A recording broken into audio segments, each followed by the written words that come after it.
আসসালামু আলাইকুম। সুপ্রিয় দর্শকবৃন্দ, আমি মোহাম্মদ মোস্তাফিজুর রহমান। হিউম্যান অ্যানাটমির আলোচনার শুরুতে আমরা প্রারম্ভিক কিছু আলোচনা দিয়ে শুরু করব। তো আমি আগেই লিখে নিয়েছি অ্যানাটমি কাকে বলে। অ্যানাটমির যে পার্টগুলো, gross anatomy, microscopic anatomy, developmental anatomy. তো অ্যানাটমি কাকে বলে, এই বিষয়টা যদি আমরা আলোচনা করতে যাই, তো দেখা যাচ্ছে যে বিজ্ঞানের যে শাখায় বডি এর স্ট্রাকচার নিয়ে আলোচনা করা হয়, সহজ ভাষায় তাকে অ্যানাটমি বলে। অ্যানাটমি শব্দটি গ্রিক অ্যানাটমিক ওয়ার্ড থেকে এসেছে। এর অর্থ হচ্ছে কাট আপ বা টুকরো করা বা ছেদন করা। অর্থাৎ হিউম্যান বডি এর প্রত্যেক অংশ কিভাবে গঠিত এবং অর্গানগুলো একে অপরের সাথে কিভাবে সম্পর্কিত, এই বিষয়গুলো বিজ্ঞানের যে শাখায় আলোচনা করা হয় তাকে আমরা বলবো অ্যানাটমি।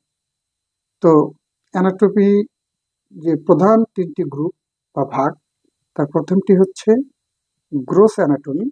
গ্রোস অ্যানাটমির মধ্যে তিনটি পার্ট থাকে।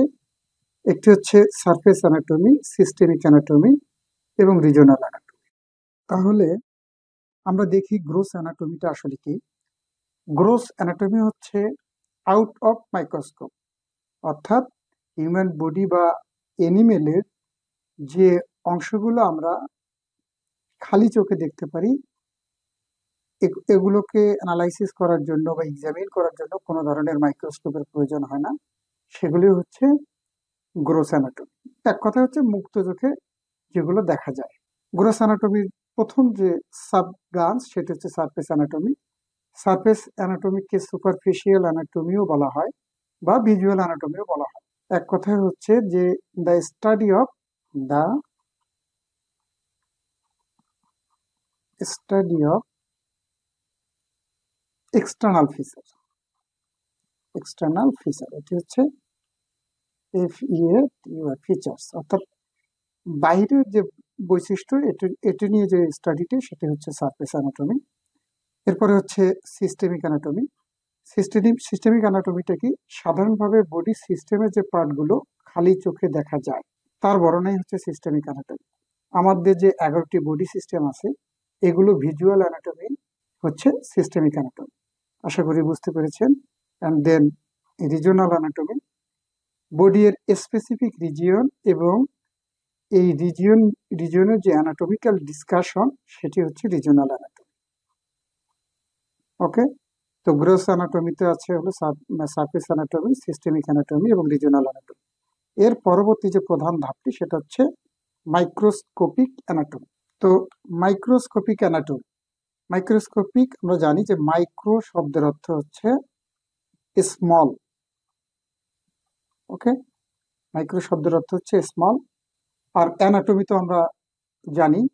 তো সাধারণভাবে আমরা বলতে পারি যে এই এটিও অ্যানাটমির একটি শাখা। এই শাখায় বডি এর স্মলেস্ট স্ট্রাকচার মাইক্রোস্কোপের মাধ্যমে এক্সামিন করে জানা হয়। যেমন মাইক্রোস্কোপের মাধ্যমে আমরা কি জানতে পারি, টিস্যু এর স্ট্রাকচার জানতে পারি, যেটা আসলে খালি চোখে দেখা যায় না। টিস্যু সম্বন্ধে যে স্টাডি, সেটি হচ্ছে হিস্টোলজি। হিস্টোলজি, যেটা আমি ইতিপূর্বে লিখে নিয়েছি। আরেকটি হচ্ছে সাইটোলজি। সাইটোলজিটা কি, স্টাডি অফ সেলস। এই সাইটোলজি সম্বন্ধে জানতে গেলে আরো পাওয়ারফুল ইলেকট্রন মাইক্রোস্কোপের মাধ্যমে এই স্ট্রাকচার সম্বন্ধে ভালো ধারণা লাভ করা যায়। তো সেল কি করছে, টিস্যু এর স্ট্রাকচার গঠন করছে। তো এই হচ্ছে মাইক্রোস্কোপিক অ্যানাটমি, হিস্টোলজি এবং সাইটোলজি। এর পরের ধাপটি হচ্ছে developmental anatomy. Developmental anatomy developmental অ্যানাটমিতে এমব্রায়োলজিও বলা হয়। ওভাম ফার্টিলাইজেশন থেকে শুরু করে এমব্রায়ো ডেভেলপ করা এবং পরবর্তীতে ধাপে ধাপে ফিটার্সের যে ডেভেলপমেন্ট, তা নিয়ে আলোচনাই হলো এমব্রায়োলজি। তাহলে একটু আমরা রিভিউ করি। আমরা আজকে অ্যানাটমি ক্লাসের শুরুতেই অ্যানাটমি কাকে বলে সেটি জানলাম। অ্যানাটমির যে ভাগগুলো, গ্রোস অ্যানাটমি, মাইক্রোস্কোপিক অ্যানাটমি এবং ডেভেলপমেন্টাল অ্যানাটমি, এর সম্বন্ধেও আমরা একটা বেসিক ধারণা নিলাম। আজকে এ পর্যন্তই। পরবর্তী ভিডিওটি থাকবে ডিরেকশনাল টার্মসের উপরে, কেননা অ্যানাটমি এর আলোচনাকে সহজভাবে বুঝতে গেলে বডির কিছু ডিরেকশনাল টার্ম সম্বন্ধে আমাদেরকে ধারণা নিতে হবে। সো পরবর্তী ভিডিওতে আমরা ডিরেকশনাল টার্ম নিয়ে কথা বলবো। এ পর্যন্তই, ধন্যবাদ সবাইকে।